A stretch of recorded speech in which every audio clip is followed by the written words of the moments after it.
Hello, my name is Bailey, and today I chose to discuss environmental stewardship.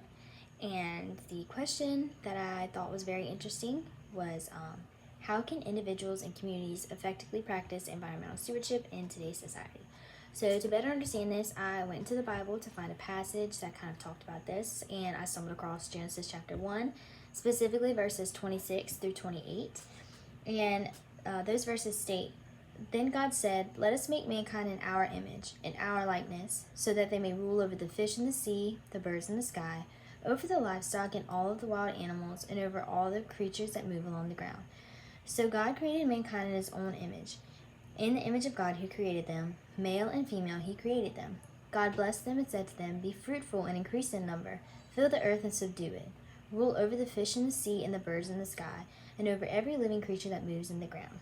So, for commentary on this passage, I went to the Catholic Study Bible, and they said that this passage obviously is in the book of Genesis, which talks about the beginning of time, the creation of heavens and the earth, and it establishes a stewardship over humanity over creation, and emphasizes we're made in God's image, so therefore we have a responsibility to care for and manage the earth.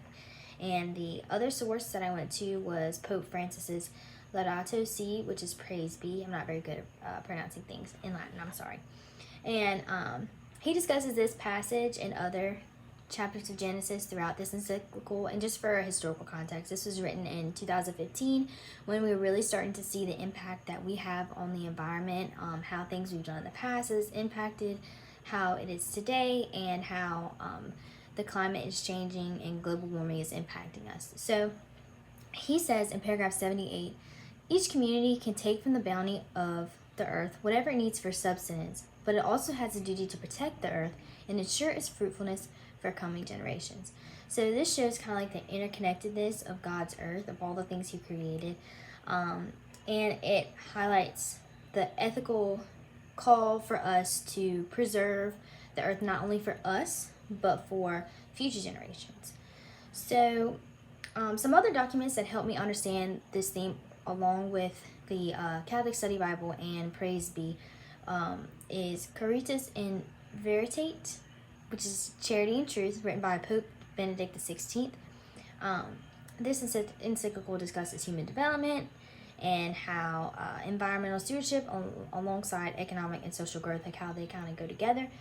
So in paragraph 48, he states, "The environment is God's gift to everyone, and in our use of it, we have a responsibility towards the poor, towards future generations, and towards humanity as a whole." So after reading all of those, I kind of gathered that God created everything with purpose and with love, and we are created in his image to rule over the earth. And in saying that, that doesn't mean we need to take everything from the earth that we need for our own our selfish desires. Not taking things that we need just for ourselves, but we need to give back and conserve and preserve the earth for future generations to come, because God made us in his image, but he also made the future generations in his image, and they're also brothers and sisters in Christ. So we need to not be selfish, but provide for them as well in the future generations.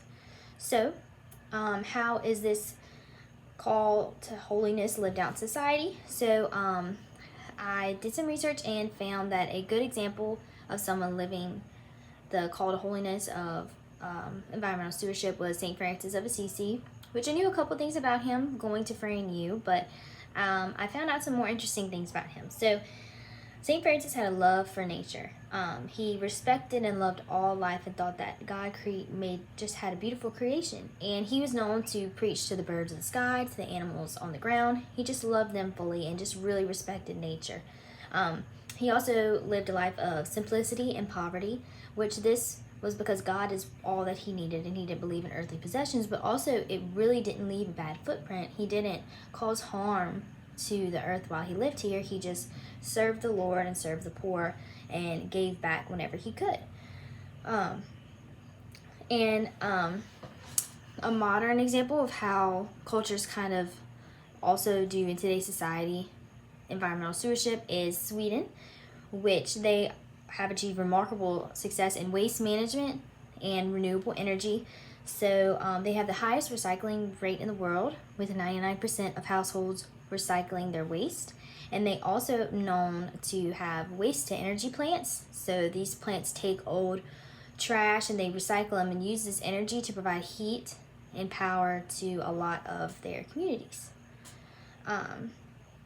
So seeing that this is done in today's society, a challenge that we can have for everyone is to just stay informed, keep up to date with all the new things coming out. As we know, Pope Francis wrote Praise Be in 2015, and that was a while back. We've had a lot of new discoveries since then. So just stay informed on environmental change. Support renewable energy. Advocate for renewable energy sources in your area.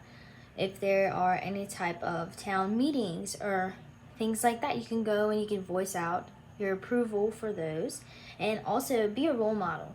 You know, some people think that just because the environment seems like such a big thing that we don't have an impact, and we do. You can be an example, be a role model. You can carpool to places, doing little things like that. Recycling just shows people that this is achievable, and it can help whether you think it can or not.